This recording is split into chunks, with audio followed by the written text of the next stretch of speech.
Hi, welcome to Sugar Free. This is the weekend tarot for Saturday the 1st and Sunday the 2nd of January 2022.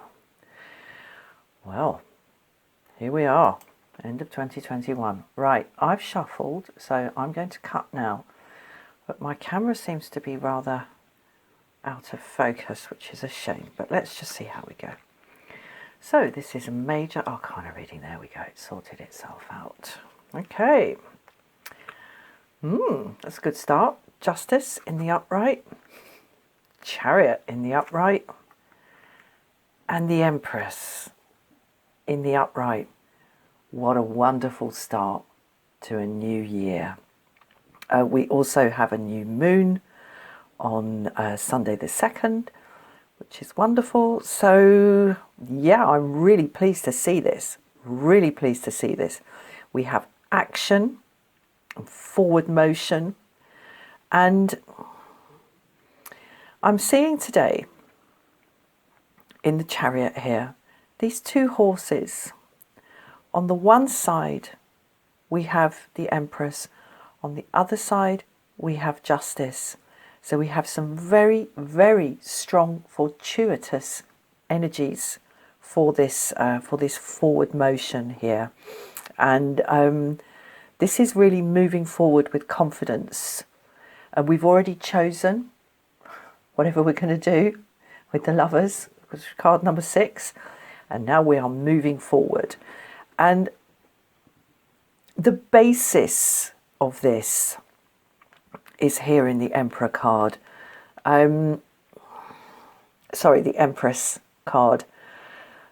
Growth, stability, the reality of nature that cannot be denied.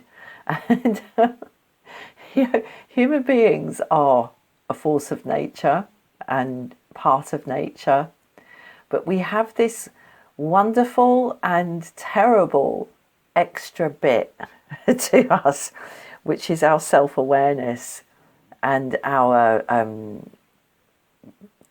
self-awareness, basically, which makes it possible for us to believe that we are not part of nature, that we are set apart from it, because as far as we know, we are the only creatures, and I stress as far as we know, we are the only creatures that have this self-awareness. And I think some of the, I've seen cats and dogs and other animals display what for all the world looks like self-awareness and theory of mind. And but anyway, we are the ones who are set apart in this way. And that gives us the opportunity to basically look at the earth, okay, the Empress here, look at nature and say that it is essentially nothing to do with us, and it is there to be used by us, or abused or exploited, or made instrumental use of with some kind of action here, okay, to act upon it. And we are the most wondrous fools for believing that, because we are as much a part of this planet and as much a part of nature as worms and little bugs and all the other animals and all the other things that exist, okay? So anyway, little lecture over. So this action we take is flanked by the truth of nature and also flanked by the very, very human matter of right and wrong, fair and unfair, deserved and undeserved, and accountability. Who did what when? I don't think we're that concerned here with why, okay, not really, but we are concerned with the matter of accountability and responsibility. And the action represented here being attributed correctly. So this is wonderful, wonderful energy. And, it is incorrect to attribute our existence, going back to the Empress here, to anything other than nature. How we experience that is another matter. We are divinely self-aware animals. What an opportunity that is for us. It's, oh God, such a beautiful adventure.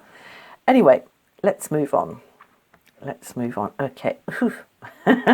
Old Nick, the devil. High Priestess in reverse. And the Emperor. Okay, now attempts will be made. Is this where I'm going with this? No, I'm not. The devil here is looking down at the High Priestess in the reverse here, looking right down to her head, which is unfortunately and uncomfortably at the bottom of this. First card out, only card here in the reverse. What this is telling me is that the devil is angry. Okay, the devil is working for us in this situation.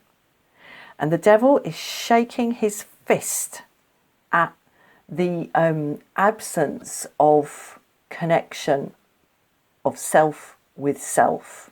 That's what the High Priestess represents. Absolute certainty of selfhood.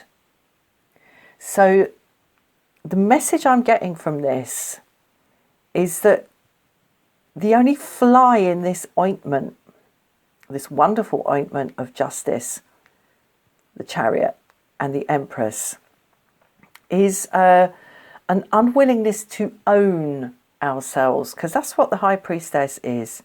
Self-ownership, an absolute certainty that the individual is the individual. And if we think about that word, okay, think about that word, individual, undivided, advaita, not two, one. Okay, that's what this card represents. So the devil here is reminding us of the utmost paramount importance of selfhood within this paradigm. And you see, that is the extraordinary journey that we are all on as human beings. And that's why there are two horses here and not just one. Because yes, we are the individual that we are. We are only us. No one else is us. We rule ourselves. Okay. But also, it's the Emperor, also the fact that we are all that, each and every one of us as individuals, there's a collective, there's a divine collectiveness to this as well. So there's a divine individuality and a divine collectiveness. And getting the balance of those two things is the reason why we have the two horses here. So the devil is reminding us here, don't forget that you are who you are, and you are only who you are. And the Emperor in the upright, looking back at the devil. Okay, and I think here in this reading, the Emperor is actually supporting the devil in this message and agrees with the devil in this message. Take ownership, ownership of yourself and inhabit fully the sovereignty of your individuality, your undivided self through this. Be prepared to take responsibility for your actions. Know that you are merely passing through as a creature here, and yet still endowed with the divine spark of selfhood and self-awareness represented here by the High Priestess.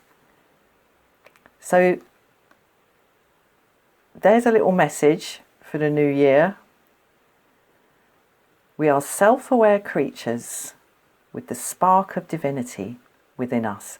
Never forget that spark of divinity, or old Nick will have you on his trident. Okay. You are in charge. Right, I'm going to leave that there. Thank you so much for watching, and I will see you soon. Bye-bye.